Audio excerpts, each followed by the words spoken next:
¿Trajo su libreta y su pluma para anotar? Muy bien. ¿Trajo su mente brillante? Muy bien. Esperamos que aprendamos una vez más algo más de la palabra de Dios. ¿Cuánto hemos aprendido, verdad, al estudiar la vida de estas iglesias del Asia Menor a quien el Señor Jesús les envía estas cartas? Muy interesantes para todos nosotros, porque cada una de estas cartas a cada una de estas iglesias están hablando a la iglesia de hoy. No son cartas que caducaron cuando fueron entregadas a sus iglesias, sino son cartas que están vigentes hasta el día de hoy, porque permanece hasta el día de hoy las mismas actitudes, cosas buenas, pero también cosas malas que Jesús encontró en esas iglesias. Por ejemplo, en la iglesia de Tiatira, que nos ocupa en estos 2 lecciones o 3. La lección pasada aprendimos de las evidencias de una iglesia ¿qué? Saludable. Eran 5 evidencias. Primero era amor, fe, servicio, paciencia y crecimiento. Evidencias de una iglesia saludable. Cuando estudiamos estas evidencias, claro, nos comparamos nosotros también como iglesia, y no sé cómo calificamos en esas 5 evidencias de Tiatira, comparándola a nuestra vida. ¿También estaremos saludables como la iglesia o estamos enfermos? Una de las dos cosas. Hoy, en esta lección número 13, vamos a estudiar a Tiatira, síntomas de una iglesia enferma. ¿Cómo te imaginas tú una iglesia enferma? ¿Cómo está una persona cuando está enferma? ¿Está débil? ¿Está sin ánimo? ¿Está sufriendo? Una iglesia enferma pues está inactiva, no funciona porque no tiene fuerzas, no tiene ánimo, está apagada, está apachurrada. Imagínense una iglesia así, una iglesia que no se activa. Por más que el pastor o los hermanos que nos presiden tratan de impulsar, por más que canta Frank y su grupo, pues nomás no, la iglesia no responde. ¿Por qué? Porque está enferma. Eso debe ser muy triste para Dios, igual para nosotros también, ¿verdad? Ahora, ¿qué pasa con esa iglesia enferma? No le da hambre. El enfermo no le da hambre, ¿verdad? Una iglesia enferma no le da hambre, por más que le sirvan el platillo especial, no le llama la atención porque está enferma. Debe ser una condición muy difícil. Bueno, la semana pasada vimos las evidencias de una iglesia saludable. Hoy vamos a mirar síntomas también de una iglesia enferma. Todos nosotros alguna vez hemos ido al médico, ¿sí o no? O por lo menos hemos escuchado la palabra síntoma. ¿Qué quiere decir la palabra síntoma? La palabra síntoma quiere decir o es una alteración del organismo que evidencia o anuncia una enfermedad. Puede ser dolor, fiebre, mareos, náuseas, etcétera, etcétera. Cuando los síntomas aumentan, eso quiere decir que la enfermedad es cada vez más grave. Y como hemos estado mirando en estas lecciones, desde que empezamos con la iglesia de Éfeso, ya hemos ido mirando cómo es que los síntomas o la enfermedad que Jesús encuentra en las iglesias es cada vez más grave. En la iglesia de Éfeso, por ejemplo, Jesús solamente encontró que habían abandonado su primer amor. Luego la iglesia de Esmirna es una iglesia que estaba llena de sufrimiento. La iglesia de Pérgamo había sido indulgente con Balaam y con Coré y con los nicolaitas. La iglesia de Tiatira había tolerado la doctrina de Jezabel. La iglesia de Sardis, una iglesia que tenía apariencia de estar viva, pero que está muerta. Y la iglesia de la Odisea, la última, una iglesia más mundana que el mundo. Entonces, los evidencian enfermedad cada vez más grave. Y como dijimos desde el principio, esto habla de nosotros hoy. Habla de la iglesia presente hoy. Dios nos quiere enseñar a nosotros que un síntoma o una enfermedad leve que no es tratado adecuadamente nos puede llevar hasta la misma muerte. Hablando espiritualmente, pone en duda también su salvación, no porque la haya perdido, sino porque tal vez esto nunca estuvo desde el principio. Estos síntomas los podemos identificar en nuestra vida espiritual. El propósito de estudiar esto hoy no es solamente para enterarnos y juzgar la iglesia de Tiatira y decir qué malos eran o qué lástima de ellos y condolernos, sino para mirar paralelamente nuestra vida también. No puede ser que también nosotros estemos enfermos, ¿verdad? Mucha gente está enferma y no parece que da síntomas de enfermedad. Y hay enfermedades muy silenciosas que no dan muchas manifestaciones clínicas y por esto no se detectan a tiempo, pero la enfermedad está avanzando hasta que invade el cuerpo y lo destruye. Cuando el doctor recibe un paciente en su consultorio, lo primero que hace es interrogarlo. ¿Qué sientes? O dime, ¿qué pasa? Y empieza a interrogarlo buscando señales o signos de una enfermedad. Luego procede a una exploración y, si es necesario, ordena algunos estudios clínicos de laboratorio, establece un diagnóstico y un tratamiento adecuado. Y luego le da instrucciones al enfermo qué es lo que debe hacer. Y esto es lo que Jesús está haciendo a la iglesia de Tiatira y lo que quiere hacer también con nosotros el día de hoy. ¿Estás listo? ¿Sí? Queremos exponernos a la palabra para ver cómo está nuestra salud espiritual. Ya vimos la semana pasada evidencias de una iglesia sana. Yo no sé cuántos de nosotros calificamos en esos 5 puntos que miramos de una iglesia sana. Es posible que en algunas de ellas no estuvimos tan bien. Bueno, si aunados a estos que vamos a mirar hoy, pues se van acumulando los signos y síntomas que evidencian la condición de nuestra vida espiritual. En Tiatira había 2 grupos, ya lo notamos, un grupo de cristianos enfermos y otro grupo de cristianos que estaban sanos. Una pregunta que sería muy bueno hacernos hoy: ¿existirá aquí, en nuestra iglesia de Manzanillo, cristianos espiritualmente sanos y espiritualmente enfermos? ¿Qué crees tú? ¿Sí? Sí los hay. Y los hay en todos lados, en todas las iglesias.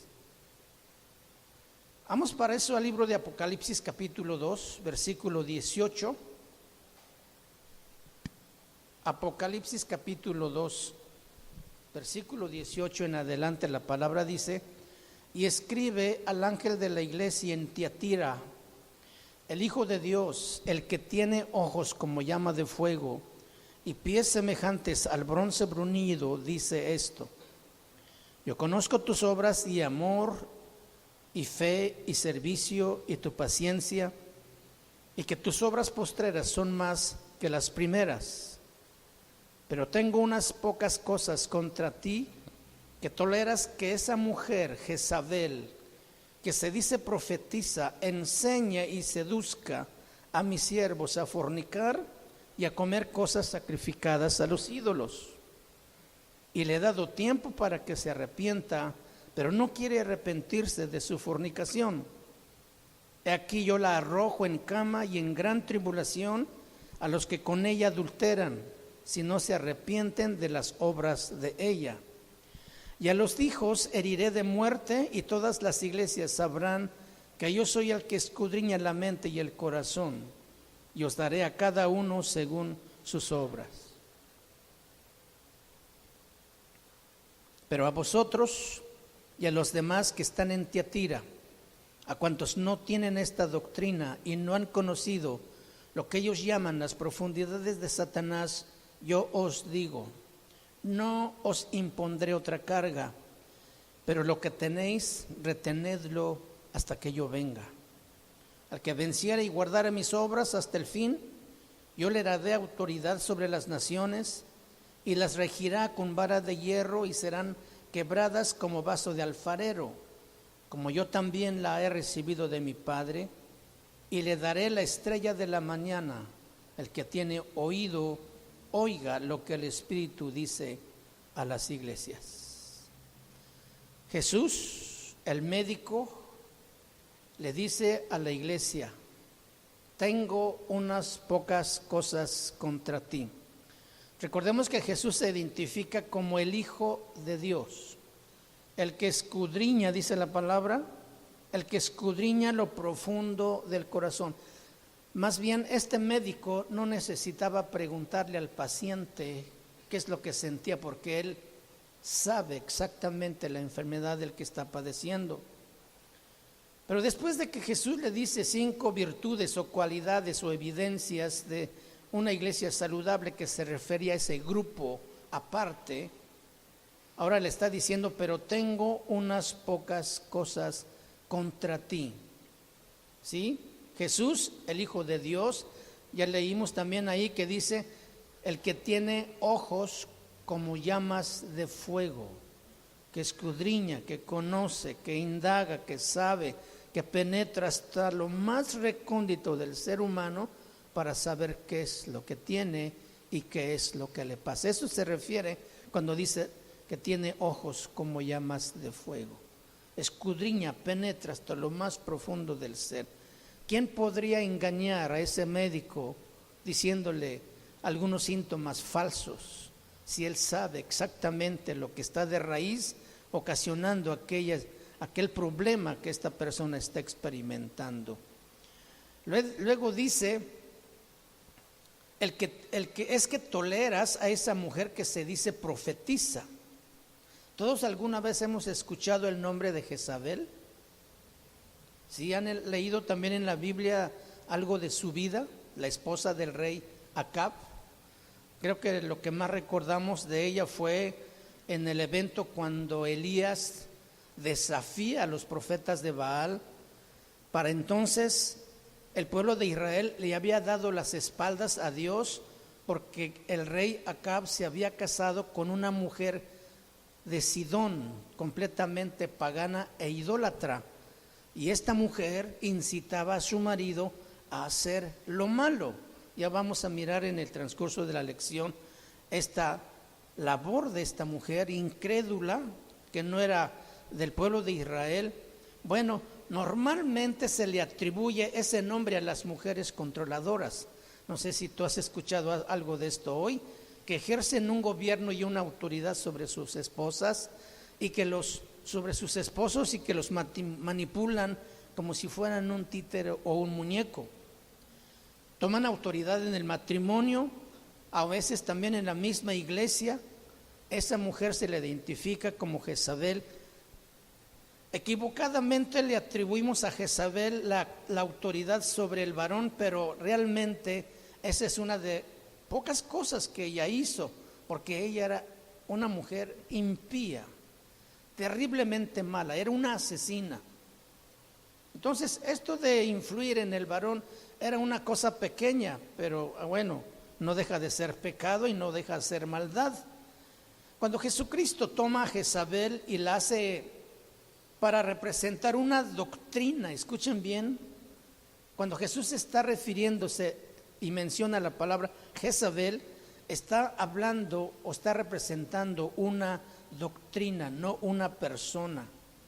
Está representando una enseñanza, algo que se transmite, algo que se aprende y se transmite a otra persona, ¿sí? Y es la única aplicación directa de Jesucristo en el Nuevo Testamento con la iglesia de Tiatira. ¿Qué características tiene Jezabel?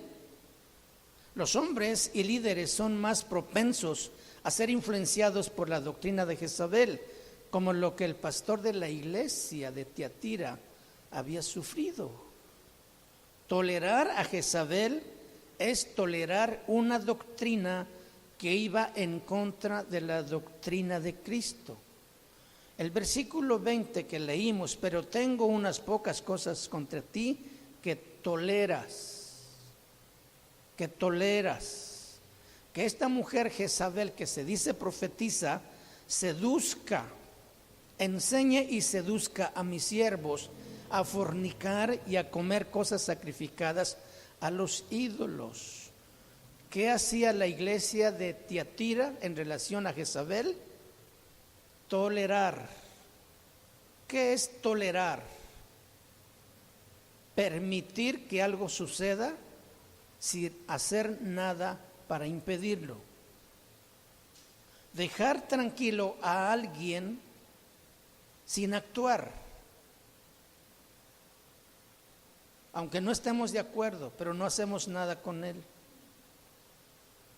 Yo no estoy de acuerdo cómo mi hermano Frank se conduce en su testimonio en la iglesia, pero no le digo nada. Le digo, no, eso no me toca a mí. Él su vida, yo mi vida, que Dios lo juzgue. Eso se llama tolerar y delante de Dios eso se llama pecado. Y este fue el pecado que cometió Tiatira y es el pecado más común en las iglesias hoy, actualmente. En un matrimonio, el esposo o la esposa ve a su compañera hacer cosas malas y no le dice nada. O ve a sus hijos que se conducen mal y no les dice nada tampoco. Eso se llama tolerar y eso se llama pecado. Esto es lo que efectivamente estaba haciendo la iglesia de Tiatira. Entonces, ¿qué es lo que hay que hacer en esos casos? Pues señalar, atacar, evidenciar, exponer, hablar, decirlo, no callar, no guardar silencio, porque cuando guardamos silencio somos cómplices de esa maldad que está practicando el hermano o la persona. Tenemos que entender que los creyentes en general están más enfermos de tolerancia que lo que podemos imaginar. Señalar el error. Santiago 4:17 dice que el que sabe hacer lo bueno y no lo hace, le es pecado. Entonces, si yo sé que mi hermano está haciendo algo malo, pero yo no le digo nada, yo estoy cometiendo un pecado, porque yo sé que es bueno decirle que no se conduzca así, pero al no hacerlo, estoy faltando a Dios.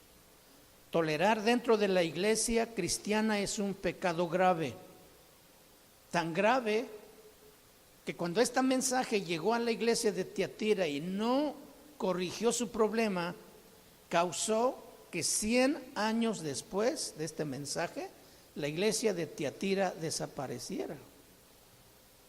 100 años después.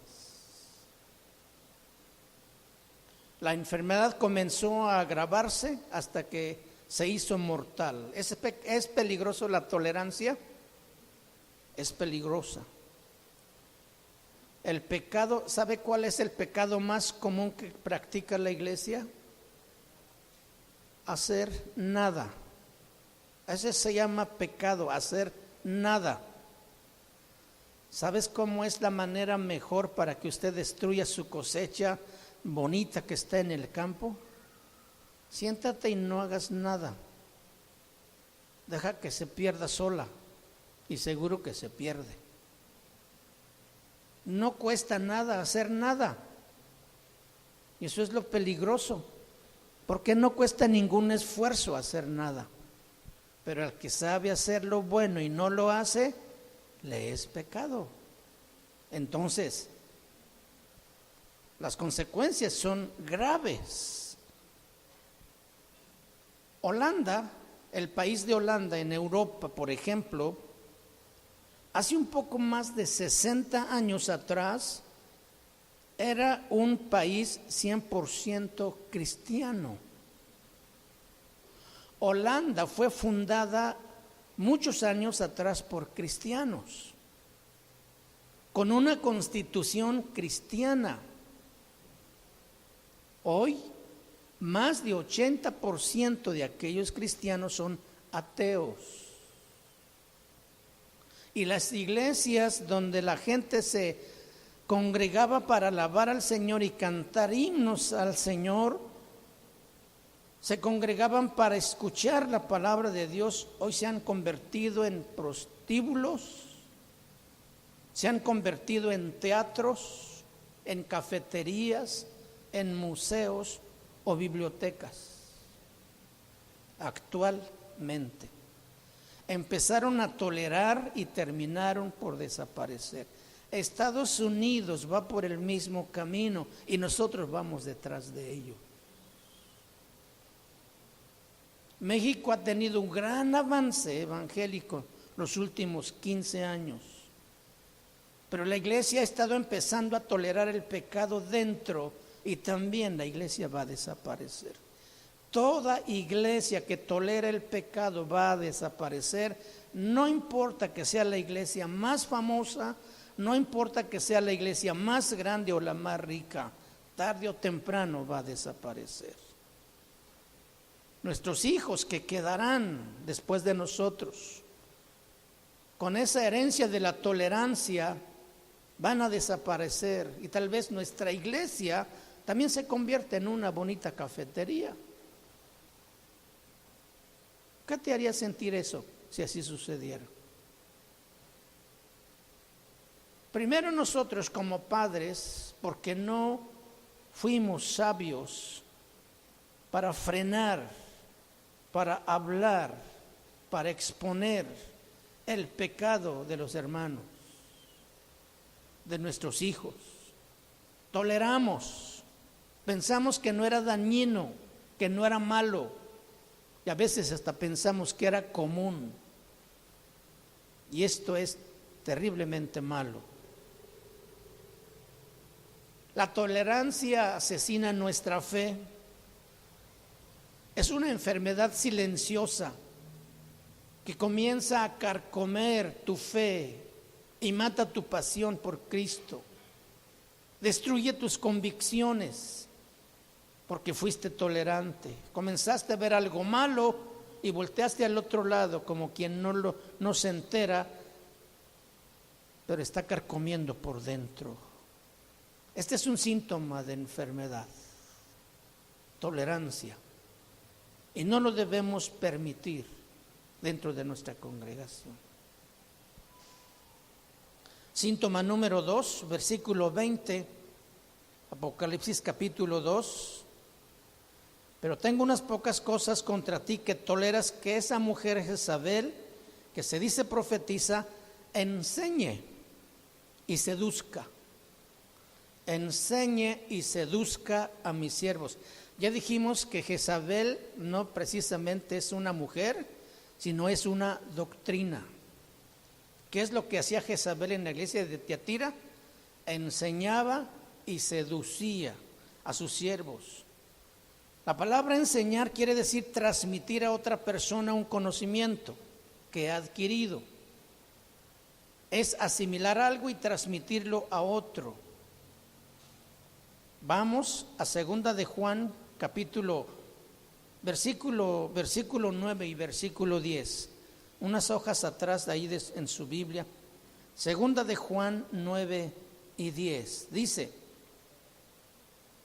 cualquiera que se extravía y no persevera en la ¿qué? En la doctrina de Cristo. Cualquiera que se extravía y no persevera en la doctrina de Cristo no tiene a Dios.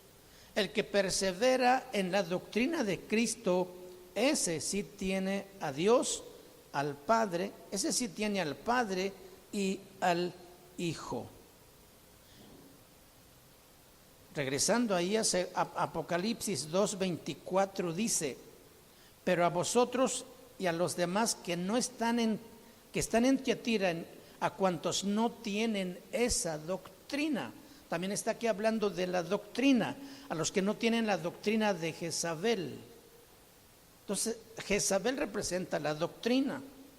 Muy bien, enseñanza y doctrina, dos palabras importantes. La palabra enseñanza tiene que ver con el método o forma que uso para enseñar a alguien. Y la doctrina tiene que ver con el contenido de esa enseñanza. Entonces, para aclarar bien, enseñanza es método o forma para enseñar, y doctrina es el contenido de la enseñanza. Jesús señala que la iglesia de Tiatira toleraba que la doctrina de Jezabel fuera enseñada dentro. Esta parte es muy importante porque el síntoma de una enfermedad espiritual es primero abandonar la enseñanza, o sea, el método, y después la doctrina, o sea, el contenido de esa enseñanza. El método y forma que Dios diseñó, escuchen bien, para que la iglesia fuera perfeccionada y para que creciera espiritualmente, no es el de que seamos autodidactas. No es para que digamos, yo no necesito ir a la iglesia, yo puedo cantar en mi casa, yo puedo leer la Biblia en mi casa, puedo poner prédicas en mi casa, yo puedo orar en mi casa, y hacerlo es bueno, pero nunca va a sustituir la iglesia. Porque la iglesia la diseñó Dios precisamente para que seamos instruidos, para que seamos formados, para que seamos perfeccionados. El diseño de Dios es que sea en la iglesia donde el creyente recibe instrucción para su perfeccionamiento, para que crezca espiritualmente. El único método que Dios diseñó es que sea perfeccionado y crezca dentro de una congregación. Si no, Dios no hubiera creado su iglesia. ¿Sí? Si no te congregas en un lugar, no puedes crecer. No porque el pastor sea bueno o sea malo, sino porque es el diseño de Dios. Vamos a mirar en el libro de Efesios, en el capítulo 4, versículo 11 y 12. Ya también lo hemos leído muchas veces. Dice en el versículo 11, Efesios 4, y Él mismo, Jesús mismo, constituyó a unos apóstoles, a otros profetas, a otros evangelistas, a otros pastores y maestros. ¿A fin de qué? Perfeccionar. A fin de perfeccionar a los santos para la obra del ministerio, para la edificación del cuerpo de Cristo. ¿De quién está hablando cuando dice cuerpo? Su iglesia. ¿Y quién es su iglesia? Yo soy la iglesia. Por eso entonces debo estar integrado a una iglesia. Luego sigue diciendo, para que ya no seamos niños fluctuantes, llevados por doctrinas de todo viento, por doquiera de todo viento de doctrina, por estratagema de hombres que para engañar emplean con astucia las artimañas del error. Sino que siguiendo la verdad en amor, dice, crezcamos. Perfeccionar y crecer se desarrolla en la iglesia. Crezcamos en todo en aquel que es la cabeza, esto es Cristo. Amén. ¿Ya estamos entendiendo? Entonces, ¿qué es lo que enseñaba Jezabel en su doctrina? Que no era importante la palabra, que no era importante la enseñanza. Y el pecado de Tiatira era tolerar que ella enseñara esas cosas a su iglesia. Imagínense que yo pongo a algún hermano a predicar aquí y dice, hermanos, ya no es importante que nos congreguemos. Lo podemos hacer en nuestra casa, agarre su equipo de sonido y cante alabanzas al Señor, ya no se moleste ni se fatigue en venir a la iglesia. Imagínate, Jezabel está hablando.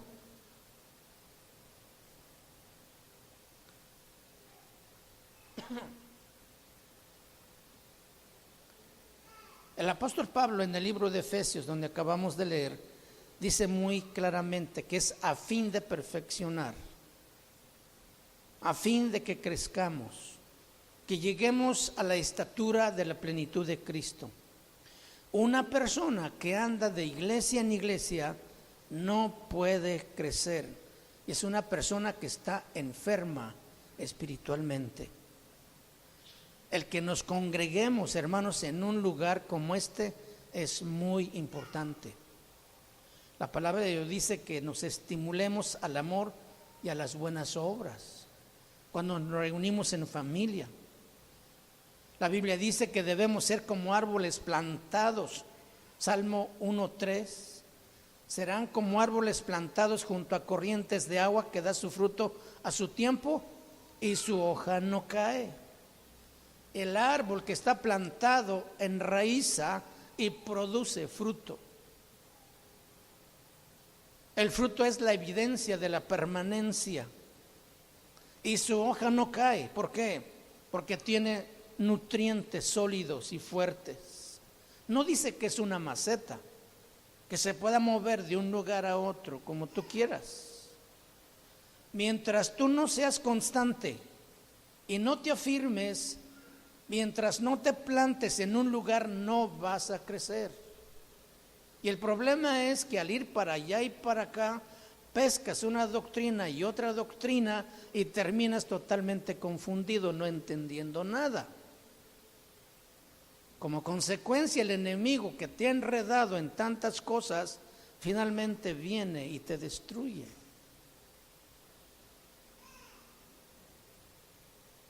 La otra cosa a considerar aquí es el contenido de esa enseñanza, o sea, la doctrina. Si tú asistes a una iglesia, pero el contenido, o sea, la doctrina, no es bíblica, tampoco vas a poder crecer. Es tan importante el contenido como la doctrina para enseñar, para crecer, para madurar. La combinación de un método adecuado con un contenido correcto es lo que produce crecimiento. Y muchos cristianos, muchas iglesias han modificado esta forma y este método. David Wilkerson, un gran hombre de Dios que hace poco se fue con el Señor, dijo él en un libro que escribe: los cristianos que mantienen lujurias y pecados secretos tienen la tendencia de buscar y abrazar una iglesia o una doctrina falsa que justifique o confirme su maldad. Por eso las iglesias están llenas, y muchas iglesias están llenas. Una persona que tiene pecados ocultos, que no lo ha externado a ninguna persona, esa persona va a tener la tendencia de buscar una iglesia que, si no justifica su pecado, por lo menos que no evidencie ese pecado. Y por eso las iglesias que tienen métodos de enseñanza y doctrina diferentes están llenas de gente. Primero, porque el corazón del hombre así es. Y segundo, porque no quieren cambiar. No quieren ser confrontados. En el primer momento que se sienten confrontados, corren y se van y no vuelven. Y juzgan y dicen: ahí los hermanos no tienen amor. Y no es eso, no quieren ser expuestos en su pecado. ¿Por qué? Porque no quieren sanar. Como yo no quiero cambiarte, entonces tengo que buscar algo que justifique y no ataque lo que yo estoy practicando. ¿Por qué? Porque no quiero cambiar. La doctrina de Jezabel aparta el método y el contenido de la doctrina de Cristo. El apóstol Juan dice que el que persevera en la doctrina de Cristo, ese sí tiene a Dios. Y él dice más adelante, si algunos de ellos viene a ustedes, no lo recibas ni le digas bienvenido. La iglesia hoy permite todo. Alguien que viene con una doctrina que es de Cristo, pero que para él es una gran revelación, la iglesia lo acepta y hasta le levanta una ofrenda, aunque esa revelación es totalmente contraria a la doctrina de Cristo. La doctrina de Cristo, que tiene el método y la enseñanza adecuada, expone y saca a la luz todo pecado oculto. La doctrina que no es de Cristo disfraza y oculta el pecado. No solamente lo tolera, sino que lo oculta todavía más. La doctrina de Cristo tiene poder para apagar el anhelo de maldad que hay en el corazón del hombre. Pero una doctrina que no es de Cristo es como echarle una cubetada de gasolina a un fuego que está ardiendo. La doctrina de Jesucristo te acerca más a la imagen de Cristo, pero una doctrina que no es de Cristo te aleja. Es muy importante este síntoma, porque si tú te has empezado a alejarte, te has empezado a dejar de congregarte y de ir de un lugar a otro, es un síntoma y es una señal de un creyente, de una iglesia, de un matrimonio o de una persona que está enferma. ¿Cuál es el segundo síntoma? Enseñar, ¿sí? Y seducir, es lo que hacía Jezabel. Tercer síntoma. Aquí entramos particularmente ya con la palabra seducción.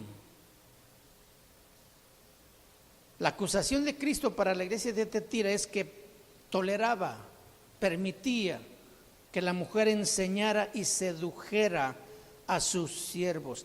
La palabra seducir quiere decir inducir a una persona, persuadirlo a hacer algo malo,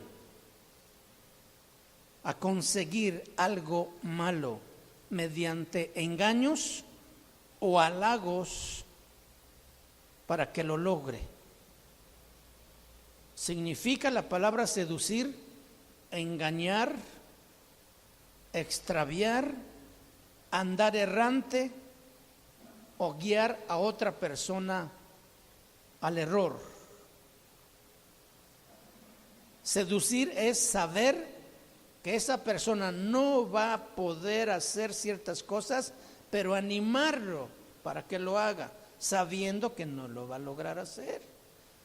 Imaginemos a dos niños que están en la azotea de la casa, 6, 8 años. Uno de ellos le dice a su hermanito, le dice, oye, ya tengo días con muchas ganas de volar, ¿verdad? Y dice su hermano, oye, pero ¿cómo? Sí, quiero volar. Dice, sería bonito, ¿no? Entonces su hermano dice, bueno, ¿y por qué no lo intentas? Él sabe que no va a poder volar, pero está empezando a incitarlo, a seducirlo. Y eso es lo que hacía Jezabel. Le dice el hermano, aviéntate, hermano. Un primo hace 15 días se aventó y empezó a volar. Entonces avienta el niño, ¿y qué cree que le pasó? Se rompió sus brazos y sus piernas y sus costillas. Incitarlo a hacer algo que él sabe que no lo va a lograr. Eso está sucediendo en la iglesia. Terrible, ¿no? ¿Qué hermano es aquel que incita a otro hermano a hacer algo malo? Con engaño, con toda premeditación, alevosía y ventaja. ¿Qué hermano es? No ama a Dios. Para que haga eso no es hermano.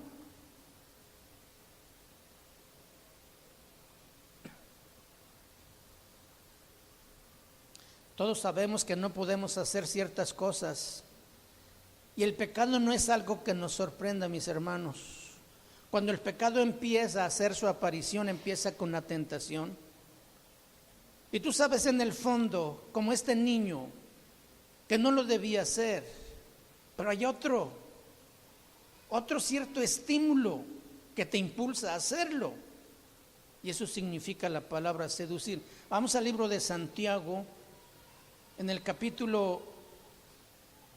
Santiago capítulo 1, versículo 14. La palabra dice 1, 14 y 15. Sino que cada uno es tentado cuando de su propia concupiscencia es atraído y seducido. Entonces la concupiscencia, después que ha concebido, da a luz el pecado. Y el pecado, siendo consumado, da a luz la muerte. Entonces la seducción va a producir pecado y finalmente va a producir muerte. Primera de Reyes capítulo 21, hablando del rey Acab, dice esto, versículo 25, 21, 25. A la verdad, ninguno fue como Acab, y no se estaba refiriendo de que fuera tan bueno, que se vendió para hacer lo malo. ¿Cómo ves tú a un rey que es puesto para gobernar a un pueblo y pueblo de Dios, que se venda para hacer lo malo delante de los ojos de Jehová? Pero dice, porque Jezabel su mujer lo incitaba. Si ya de por sí ya había apartado el corazón de Israel de Dios, lo indujo a adorar a las imágenes. La presión, la influencia que ejerce la mujer, en este caso Jezabel, en la vida de su esposo, causó la desviación de toda una nación, de abandonar a su Dios, porque lo incitaba a hacer lo malo ante los ojos de Dios. Acab desde el principio de por sí ya era malo, ya tenía la tendencia de hacer lo malo. Aparte, elige a esta mujer que no era del pueblo de Israel, sino que era de Sidón, como dijimos hace rato, un pueblo completamente pagano e idólatra. Además de la tendencia que Acab tenía hacia el pecado, su mujer lo incitaba, lo provocaba a cometer pecado delante del Señor, hacerlo con más ganas. Pues la esposa le está echando porras, imagínate qué clase de esposa es, ¿verdad? Si ya tenemos la tendencia de alejarnos de la palabra de Dios, que era lo que enseñaba Jezabel, el método de la enseñanza, esto va a aumentar exponencialmente nuestra incitación hacia el pecado. La palabra de Dios apaga nuestras ganas de hacer lo malo, pero si lo hacemos a un lado, nuestras ganas de hacer lo malo van a aumentar. Y esto es el pecado del que Jesús está diciendo a Tiatira. Permites que esta mujer que se dice profetiza, enseña y seduzca a mis siervos a fornicar. Suponiendo que tú eres un cristiano que comúnmente no lees la Biblia, que no debe ser así tampoco, pero intentas a retomar la lectura, empiezas a meditar, estudiar, memorizar versículos, pensar en algo que Dios te ha dado, meditas todo el día, ocupas tu mente en eso y te vas a dar cuenta que tus ganas de hacer lo malo van a empezar a disminuir. ¿Por qué? Porque la mente está ocupada en las cosas de Dios. Cuando la mente está desocupada, puede ser un taller de Satanás, donde se fabrican un montón de pecados. Si lo haces por una semana, leer todos los días, meditar en la palabra, si tú todos los días estás orando, todo lo estás aprendiendo un versículo de la Biblia y lo dejas de hacer después por una semana, vas a ver cómo esa tendencia a hacer lo malo empieza a crecer otra vez. Entonces, ¿qué pasa con una iglesia que ha hecho a un lado el método y la enseñanza? O sea, la palabra de Dios, la doctrina. Pues la tendencia de pecar aumenta y por eso fácilmente caen en la fornicación y a cometer cosas sacrificadas a los ídolos. La combinación de abandonar la enseñanza y la doctrina con la incitación a hacer lo malo provoca un deseo incontrolable de hacer la maldad. Es como un caballo sin freno, como un caballo que está desbocado. No hay nada que te pueda detener. Una vez que el pecado ha entrado y ha comenzado a crecer, no hay nada que lo pueda detener. En ese momento la persona se vuelve ciega, ya no ve. Aunque le pongas la palabra enfrente, ya no recibe el consejo. Aunque su esposa y sus hijos le rueguen, no escucha. Aunque el pastor hable 1000 veces con él, está siendo controlado por un impulso que le domina desde adentro. ¿Cuántos han volado en avión? ¿O cuántos han visto un avión volar? Bueno, el avión se mantiene en vuelo por la contraposición de dos fuerzas. La fuerza de la gravedad que tiende a bajarlo y la fuerza del motor que lo impulsa hacia arriba.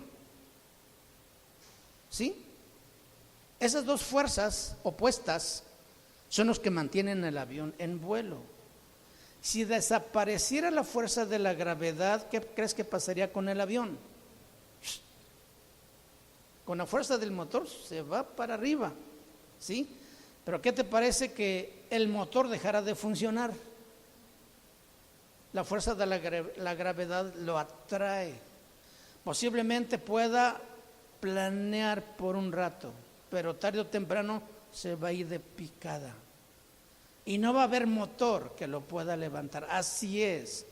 Cuando la iglesia, cuando nosotros como personas abandonamos la palabra de Dios que nos impulsa hacia arriba, la maldad nos va a jalar y nos va a destruir.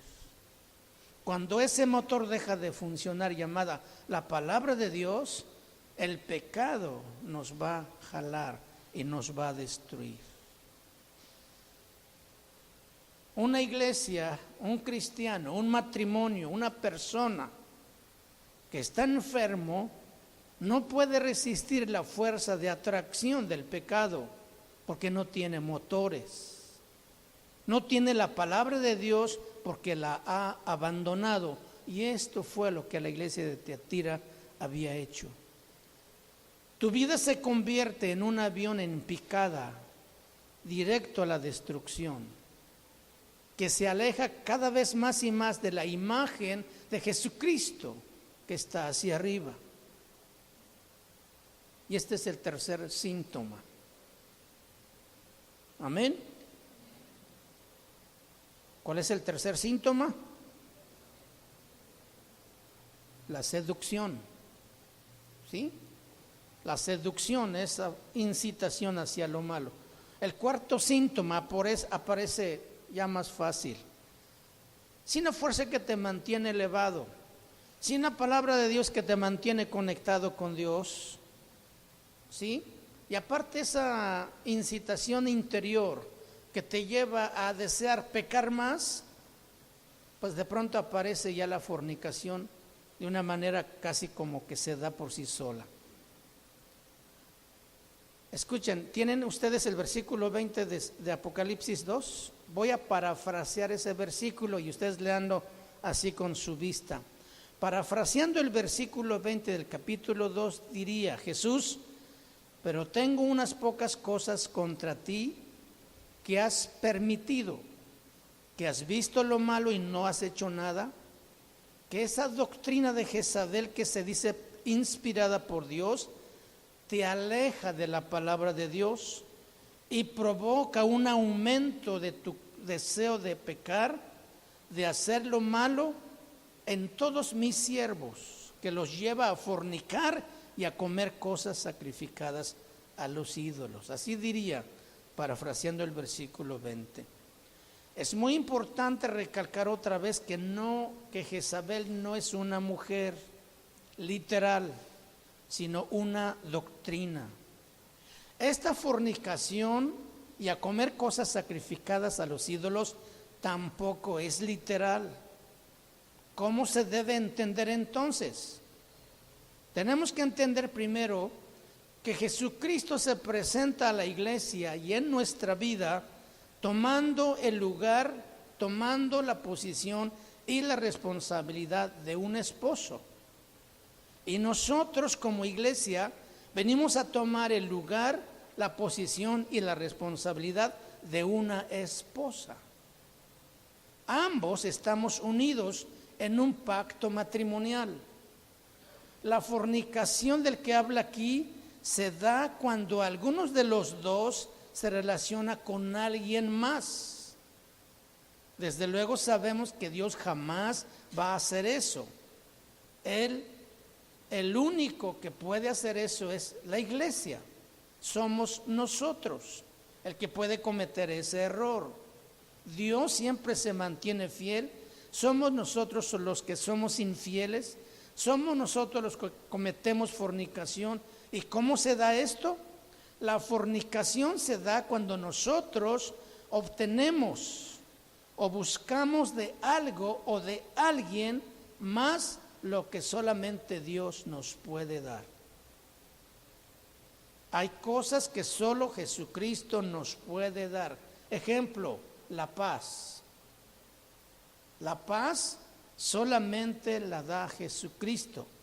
Pero si tú la buscas en algo o de alguien más, Dios dice que es fornicación en su contra. La plenitud que todos necesitamos también, Jesucristo es el único que nos lo puede dar.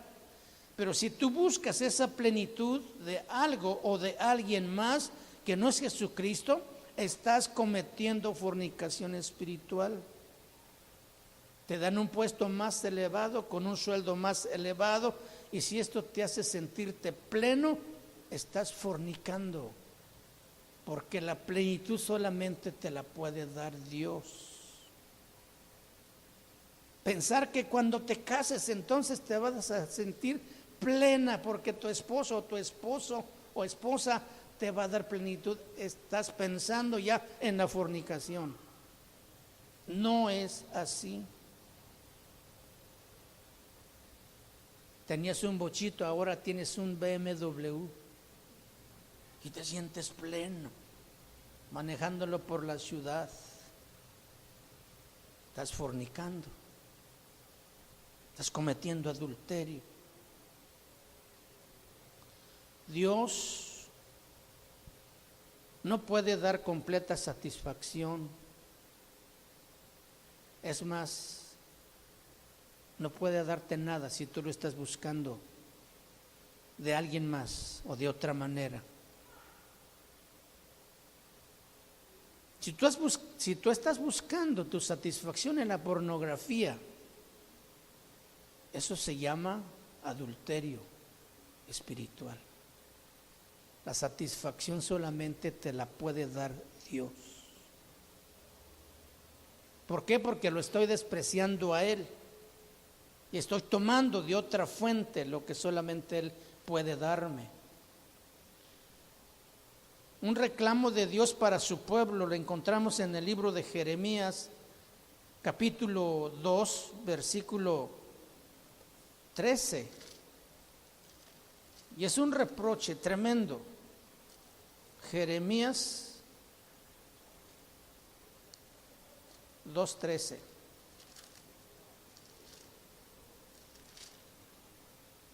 porque dos males ha hecho mi pueblo. Me dejaron a mí fuente de agua viva y cavaron para sí cisternas rotas que no retienen agua. Ese es el pecado que cometió el pueblo de Israel. Me dejaron a mí, dice Dios.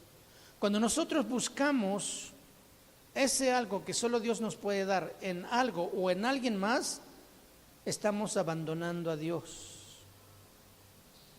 Él dice, me dejaron a mí fuente de agua viva. ¿Quién más puede darnos agua viva? Nadie más, solo Jesucristo. Y cavaron para sí cisternas. O sea, pensaron, mi método es mejor. Mi manera de hacer las cosas es mejor. Voy a abandonar lo que Dios dice porque no me parece tan bueno. Pero tus cisternas son rotas, no retienen agua. Abandonaste la fuente de agua viva. ¿Qué hay en la mente del hombre para que piense que le va a ir mejor abandonando a Dios? ¿A dónde puede llegar el cristiano que cree que puede caminar solo sin su palabra, sin congregarse, sin establecerse en una iglesia? Termina en ningún lado y termina todo confundido. ¿Estamos bien hasta aquí, hermanos? Abandonar la fuente de agua viva es lo más ilógico en la mente del hombre, en la mente de un cristiano. Y es un mal dentro de la iglesia también. Primera de Juan, capítulo 1, versículo 2, Primera de Juan 2, 15. Dice, no améis al mundo, ni las cosas que están en el mundo. Si alguno ama al mundo, el amor del Padre no está en él. Aquí el apóstol Juan nos está diciendo dónde no debemos buscar lo que necesitamos. Y él dice, no améis al mundo. Amén. Y lo resume en tres cosas. Los deseos de la carne, está hablando del sexo.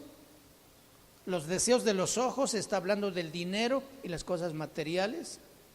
Y está diciendo la vanagloria de la vida, que es el poder, la fama y el reconocimiento.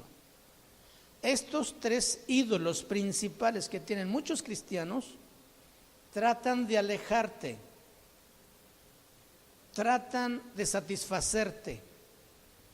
Sexo, dinero, poder, todos los pecados resumidos en estos tres grupos, y cada uno de estos tres intentan quitarte lo que solamente a Dios le pertenece. Por ejemplo, el sexo y la inmoralidad intenta quitarte tu santidad.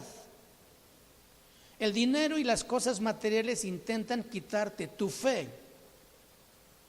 Y el poder intenta quitarte tu obediencia que solo debes al Señor.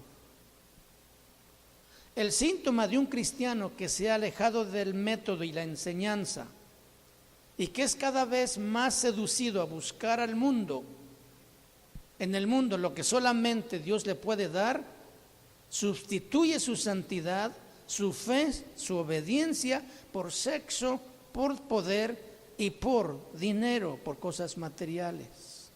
Si tú estás en esta situación, es que ya no satisface Dios ninguna áreas de tu vida. Entonces te has alejado totalmente del Señor porque empiezas a buscar esa satisfacción en el mundo. No estás enfermo, estás gravemente enfermo, estás casi muriendo.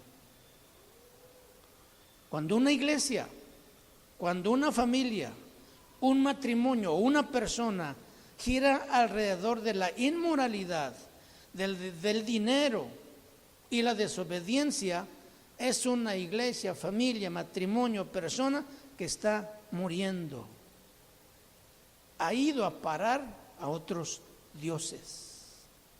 Segunda de Corintios, vamos a mirar esta cita también. Segunda de Corintios capítulo 11, versículo 2, dice: porque os celo con celo de Dios, pues os he desposado con un solo esposo, para presentaros como una virgen pura a Cristo. Pero temo que como la serpiente con su astucia engañó a Eva, vuestros sentidos sean de alguna manera extraviados de la sincera fidelidad de Cristo.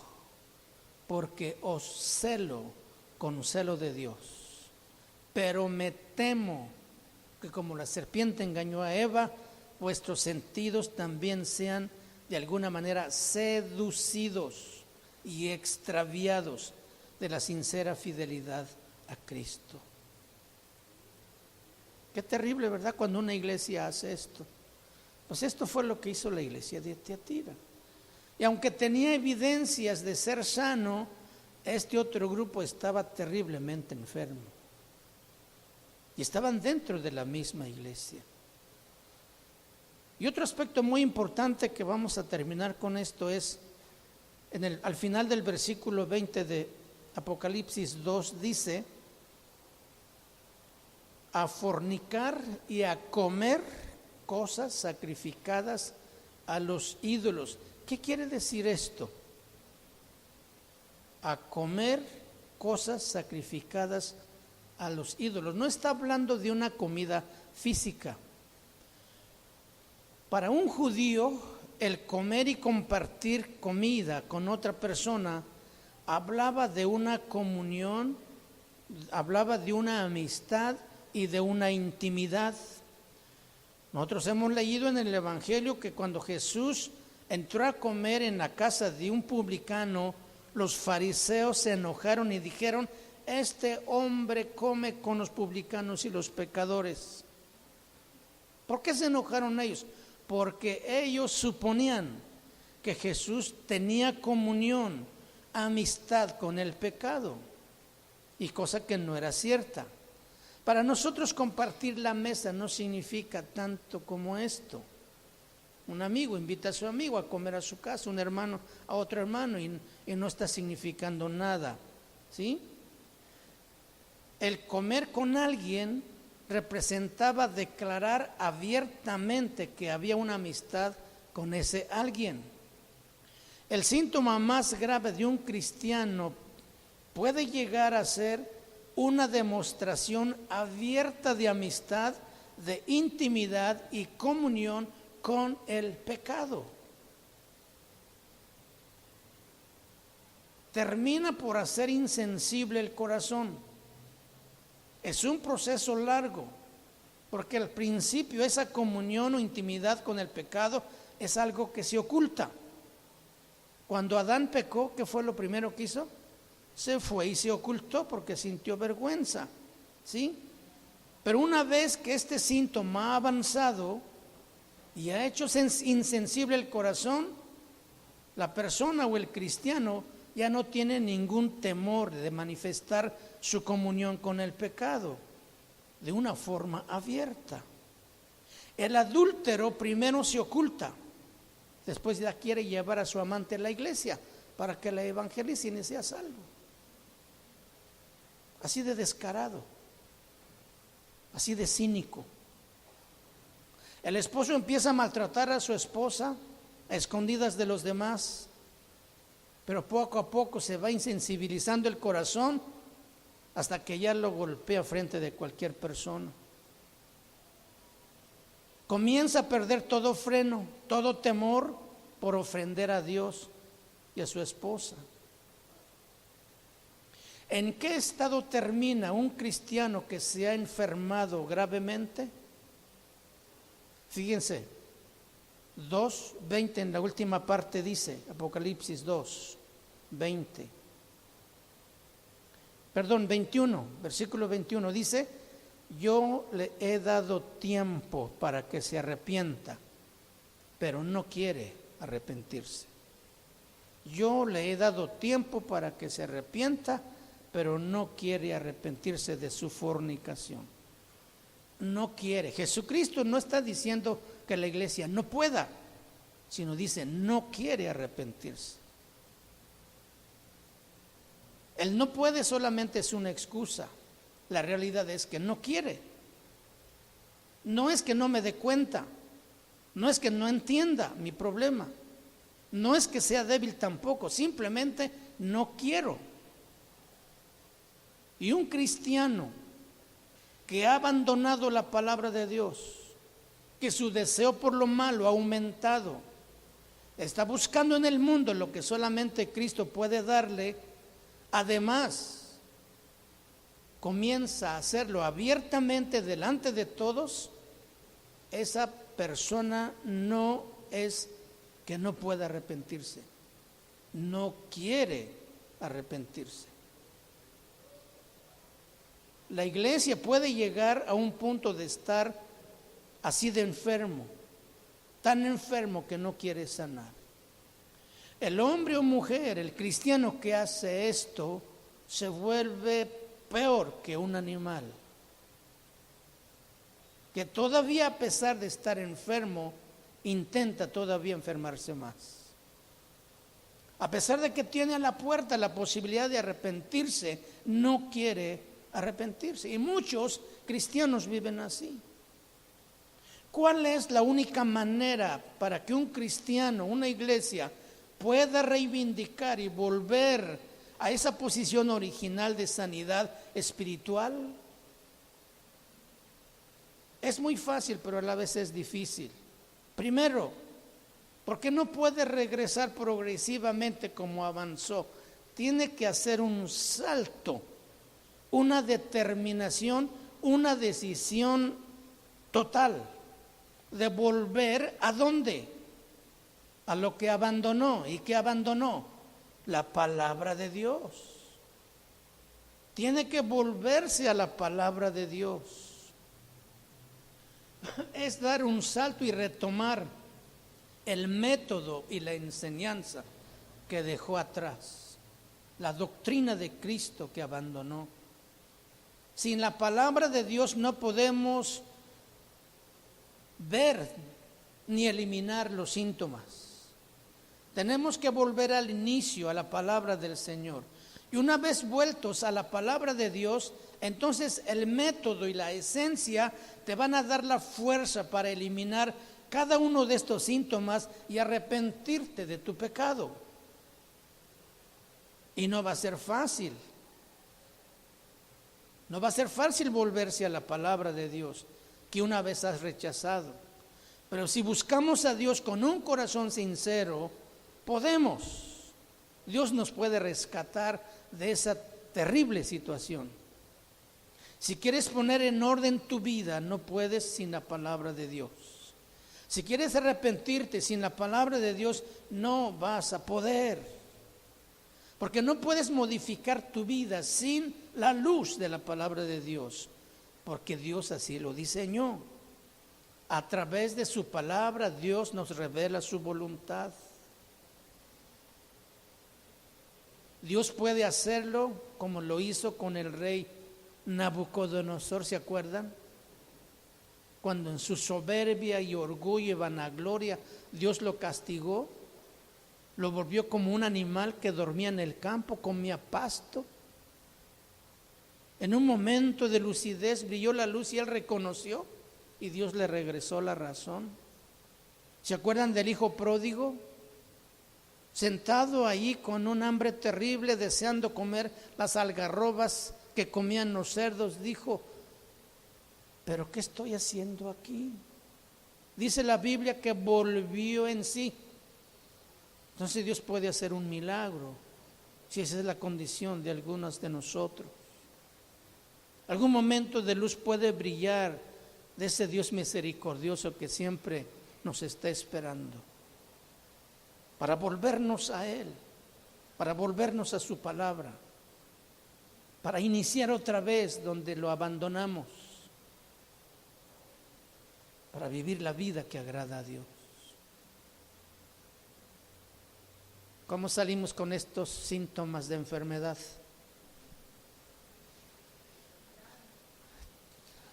Hay algunos que por panzazo pasamos, otros que totalmente reprobados. Bueno, para unos y para otros, lo único que podemos hacer es arrepentirnos, ¿sí o no? ¿Quisieras hacerlo hoy? Vamos haciéndolo todos, porque de una o de otra cosa tenemos que arrepentirnos. No hay nadie aquí que pudiera, yo estoy viviendo una vida perfecta, no lo hay. Vamos clamando a Dios, pónganse de pie por favor, y de veras con sinceridad en tu corazón y con mucha honestidad, habla con Dios esta noche. Y dile: Señor, sí, yo reconozco, Padre, que he encontrado alguna de estas cosas en mi vida. Y ahora entiendo por qué no he podido avanzar. Entiendo por qué no he podido vencer. Entiendo por qué, Señor, me siento así como me siento. Estoy lejos de ti. Pero quiero volver, Señor. Dile con tus propias palabras: quiero eliminar eso que me está estorbando, Señor. Vino a ser como algo parte mía, pero que no lo es, Señor. Quiero ser puro para ti, Señor, limpio, santo, apartado para tu gloria, Señor. Porque tú nos has buscado y nos has llamado para ser el gozo de tu corazón. Nos creaste para tu propia gloria, Señor. Por el pecado nos ha alejado de ti, Padre. Nos ha hecho mucho daño. Hemos permitido, hemos tolerado, Señor. No hemos alzado la voz, no hemos hecho nada. Cuando nos hemos dado cuenta que algo está empezando a aparecer en mi corazón y simplemente no hice nada para evitarlo, Señor.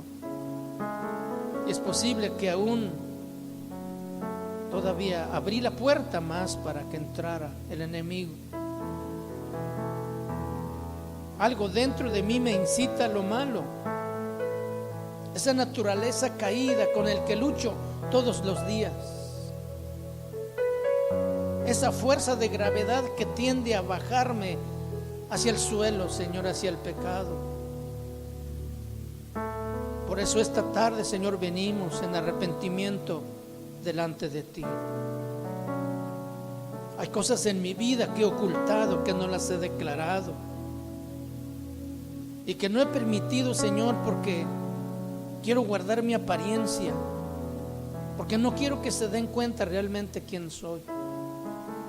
Pero Padre, en esta tarde me descubro delante de ti.